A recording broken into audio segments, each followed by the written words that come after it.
It is important when you produce a document to understand exactly who is the primary reader of the document.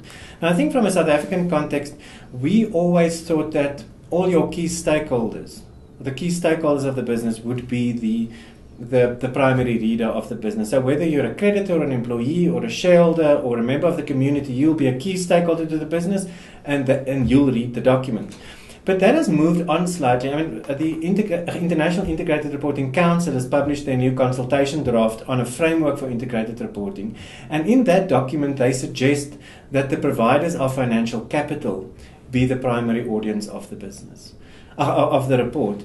From a South African point of view, I'm not too sure whether that sits all that comfortably with us. I mean, just in our context, we have a slightly different view of the world than the Americans, for instance, and a broader view than merely the shareholder or the providers of financial capital. So the way that we, from a Deloitte perspective at least, see this is we want to tweak it slightly and say that the primary reader of the document can be the providers of financial capital if they have a long-term view of the business. In other words, if you want to invest in a business, either with your labor or with your money, and you want the business to be sustainable 30 years down the line, then you will consider everything that happens around that business when you make that decision. So in other words, if the provider of financial capital with a long-term view is the primary reader, you'll cover all your bases, in any case. So you will look at the impact that business will have on the